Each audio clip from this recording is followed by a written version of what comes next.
뉴스파이터 오늘 5분과 함께 얘기를 나눠보도록 하겠습니다. 어서 오십시오. 안녕하십니까. 네. 자, 아마 오늘 전 세계가 이곳을 주목할 것 같습니다. 김기혁 아나운서. 네, 코로나19 발생 초기에 봉쇄됐던 중국 후베이성 우한이 오늘 0시를 기점으로, 그러니까 8일 0시를 기점으로 76일 만에 봉쇄가 해제됐습니다. 어허. 자, 오늘 우한의 풍경은 어땠을까요? 아마도 이 사진 한 장으로 모든 것을 설명할 수 있을 것 같습니다. 네네. 이 우한의 기차역 그리고 고속도로 톨게이트, 공항에는 우한을 빠져나가려는 사람들로 붐볐다고 합니다. 이야. 지금 해당 사진은요, 우한 톨게이트인데요. 네. 이 7일 밤부터 시작해서 이 톨게이트를 빠져나가기 위해 줄선 차량이 한때는 3km까지 줄을 섰다고. 저렇게 대기를 했다가 8일 0 땡 하면 딱 빠져나간다 이거잖아요. 맞습니다, 맞습니다. 예, 요거는 이제 개인 차량을 이용해서 빠져나가려는 사람들이고, 네. 기차역에서도 굉장히 많은 사람들이 몰렸다고 합니다. 네. 자, 이날 네. 276편의 이제 기차가 운행될 예정이었는데, 네. 전체 승객이 한 5만 5천 명에 달했다고 합니다. 하하, 지금 예약자가 지금 5만 5천 명, 이 276편, 276편의 기차가 저 5만 5천 명을 다 태울 수 있을지는 모르겠습니다만 어쨌든 5만 5천 명이 야 이제 우한 봉쇄 풀렸다 빠져나가자.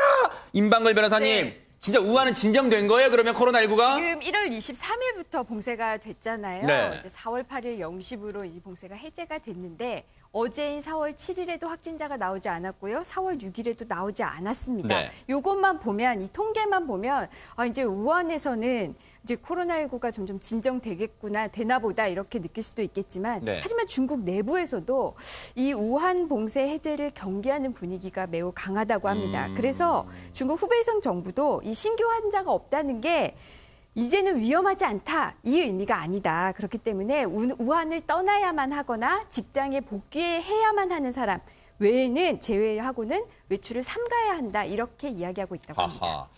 그 봉쇄 기간이었던 76일, 김기혁 아나운서 76일에 우한을 한번 돌이켜볼까요? 어떻습니까?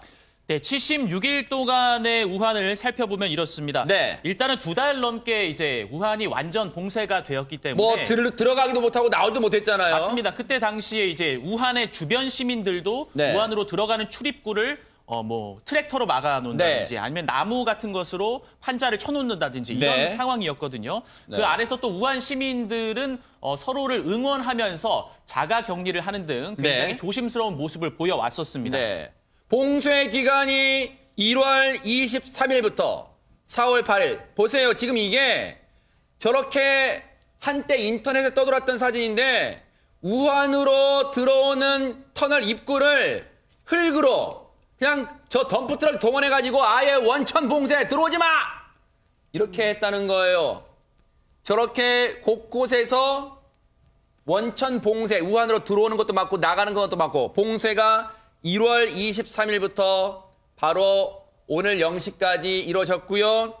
그동안의 확진자 수가요. 우한 지역만 따진 겁니다. 5만 명에 이릅니다. 중국 전체의 60%를 넘는 확진자 수고요.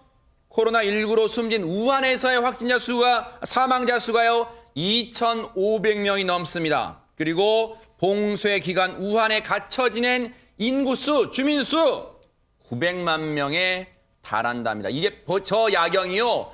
평소 때 같으면 우한이 얼마나 멋진 도시겠어요. 그런데 정말 코로나19라는 우한 때문에 저 야경을 즐기지도 못했을 겁니다. 그런데 김경우 교수님, 봉쇄는 풀렸지만 전 세계적으로 이 우한 지역을 바라보는 우려의 시각은 여전히 있는 것 같습니다. 네, 충분히 가능성이 있습니다. 이 900만 인구 중에서 지금 확진자가 5만 명이니까 우리가 조금 적게 측정됐다고 해도 실제 한 100명 중에 한 5명 정도가 이미 걸렸다고 볼 수 있겠는데 네. 걸리신 분들은 좀 어느 정도 상체가 있다고 또 거꾸로 생각할 수도 있겠지만 네. 대부분의 나머지 95명은 충분히 재감염 가능성이 있고요. 네.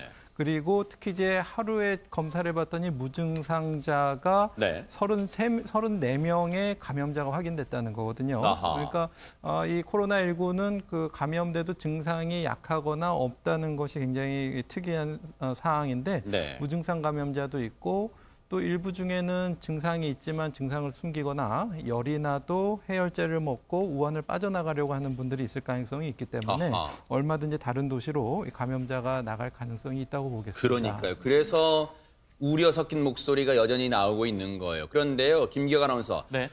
우한의 봉쇄가 풀렸다면 가장 앞서 뭐 저 차량 탈출 행렬도 있었습니다만 일단 먼저 생각드는 게 그러면 우한으로 들어가는 국제선 비행기 들어가고 나올 수 있고 그렇게 하는 거예요. 어떻습니까? 일단은 그 공항도 운행을 재개를 했습니다. 네. 첫 번째 운행이 8일 오전 7시 24분에 중국 동방항공 하이난행 항공편을 시작으로 항공을 시작하기 이제 영업을 시작을 했는데요. 네. 근데 이제 국제선 같은 경우에는 아직까지는 이제 논의된 게 없다고 이야기를 하고 있습니다. 일단 인천과 그리고 우한을 또 직항으로 왔다 갔다 할 수 있는 항공편이 이 코로나19 사태 이전에는 있었는데 네. 만약에 이 우한의 공항에서 국제선을 다시 재개를 한다 하더라도 인천과 그리고 우리나라와의 협의가 필요하기 때문에 일단 당분간은 어렵지 않겠나 아하. 네, 이런 예측이 나오고 있습니다. 아직은 이제 섣부른 거 이제 오늘 0시부터 봉쇄됐기 때문에 아직은 여기까지 논의가 진척되기 어려울 것 같습니다.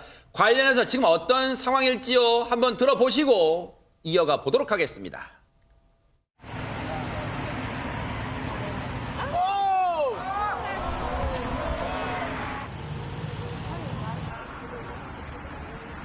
天嘛一直没出来过，今天第一天出来，心情很激动，快逼疯了感觉。 자, 흥분된다는 표현을 쓰잖아요. 그동안 너무 집에 오래 갇혀 있어서 일단 밖으로 막 나올 수 있다는 게 중국 우한 시민들은 지금 흥분을 감추지 못하고 있어요. 그런데 실제로 그러면요, 우한에 거주 중인 우리 교민분들 많잖아요. 실제 교민분들은 지금 어떤 심정이고 그동안 어떻게 지내셨을까요? 저희가 잠시 뒤에 준비가 되면 들려드리고요. 그런데 봉쇄는 풀렸지만요. 우한 시민들이 그럼 봉쇄 풀렸다고 막 돌아다닐 수 있는 거예요, 박선배 변호사님? 그렇지는 않습니다. 우한 시민들이 자유롭게 이동하기 위해서는 스마트폰에 설치한 건강 코드가 필요합니다. 아하. 이 스마트폰 건강 코드가 전자통행 허가증으로 기능을 하는 것인데 우한 시민들은 스마트폰으로 온라인 결제 시스템에서 이 건강 코드를 신청해야 합니다. 그 과정에서 본인의 개인정보를 입력하게 되면 QR 코드를 부여받게 되는데 이 QR 코드에 개인의 코로나19 감염 가능성을 보여주는 기능이 담겨 있다고 합니다. 개인별 진료 기록 외에도 위치 정보, 통신 내역, 결제 정보 등을 종합적으로 반영해서 실시간으로 개인의 건강 상태를 표시해 준다고 합니다. 아니, 신민석 기자님, 실시간으로 개인의 건강 상태를 어떻게 확인한다는 거예요? 그러니까 그 스마트폰이 이제 건강을 체크할 수밖에 없기 때문에 아무래도 결제, 그러니까 어디 병원이나 약국에서 결제를 했다라든지 아니면 누군가 통화를 했다라는 이런 부분들을 좀 더 실시간으로 반영을 하겠다는 건데 네. 이게 가능하다면 굉장히 좀 개인의 자유권을 침해하는, 그러니까 지금 우리나라에서는 전자 팔찌 얘기가 나오고 있는데 그렇죠. 훨씬 손목밴드, 넘어서는 손목밴드라고 불리는데. 손목밴드보다 훨씬 심한 수준인데 과연 어느 정도 실효성이 있을지는 좀 지켜봐야 될 것 같습니다. 그러면 저 보세요. 앞서 김기현 아나운서, 저 코드가 앞서 잠깐 나왔지만 색깔이 여러 개로 돼 있는 것 같아요. 색깔마다 의미가 있어요, 그러면? 예, 일단은 녹색부터 설명을 드리겠습니다. 녹색은 건강에 이상이 없다. 네. 코로나19의 증상도 없고 확진 판정이 아닌 네. 사람을 뜻하고요. 그러니까 이 사람들은 이 코드, 녹색 코드가 있으면은 이제 외부로 출입이 가능합니다. 네. 이제 하지만 이제 노란색은 증상이 있거나 발열 증세가 있거나 확진자와 밀접 접촉을 한 사람들, 노란색 코드를 받게 되고 네. 빨간색은 코로나 확진 판정을 받은 사람들입니다. 네. 그렇기 때문에 노란색과 빨간색은 외출을 하지 못하게 되는 거죠. 마치 이제 신호등 같다 이런 생각도 해봐요. 그렇게 그 QR 코드식으로 저렇게 색깔로 해서 건강 코드를 보여줘야만 이동의 자유가 보장이 된다는데, 그러면 만약에 저렇게 초록색 카드를 보여주게 되면 뭐 비행기, 기차 탈 수 있다 이 얘기잖아요, 지금. 네, 좋은 아이디어일 수 있을 그래요? 것 같습니다. 왜냐하면 우리나라도 자가격리자인데 이제 이탈하고 돌아다니는 사례들이 그렇죠. 많고 또 뭐 미술관을 방문한다든지. 네. 근데 만약에 이런 것들을 이제 자가격리 대상자나 확진자 대상으로 부여하게 되면은 네. 이분들이 이제 다닐 때마다 이제 걸러질 수가 있는 좋은 점이 있을 것 같고요. 네. 어떤 개인의 사생활 침해 부분도 있지만 지금은 그보다 오히려 다른 사람들의 안전이 더 중요하기 때문에 이런 걸 통해서 그 격리 대상자의 이동을 제한하는 것은 좋은 방법일 수 있겠고, 한 가지 더 추가하면은 만약에 어느 집단 장소에서 확진자가 발생했을 때 그곳을 다녀간 사람들도 거꾸로 역추적할 수 있는 그런 장점이 있을 것 같아서 네. 만약에 어떤 개인정보 노출이 좀 우려되면 제3기관을 둬서 그쪽을 통해서 암호화해서 아이디를 바꿔서 이렇게 추적한다든지 좀 제도를 보완해서 도입하면은 이제 유용하게 쓰일 수 있을 것 네. 같습니다.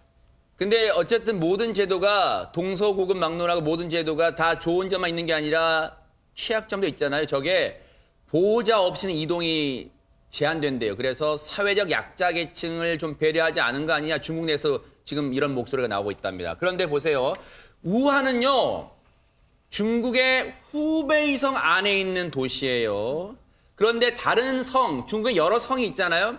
다른 성은요. 봉쇄가 그 전에 봉쇄 조치가 이루어지진 않았잖아요. 근데 많은 사람들이 여러분 우리는 엊그저께 4월 5일이 그냥 식목일 우리는 그렇게 그 정도잖아요. 근데 중국은요. 4월 4일부터 6일까지가 청명절 뭔가 이 축제 기간으로 보냈다는 거예요. 근데 그러면 김경아 아나운서 많은 사람들이 축제 기간이라면 뭔가 많은 사람들이 이동했을 거 아니에요. 네, 청명절이 이제 중국의 어쨌든 연휴입니다. 아하. 이제 검색을 해보니까 이날 산소를 돌보거나 매자리를 고치거나 식수리를 하는 그런 기간으로 이제 중국에서는 알려진 연휴인데 네.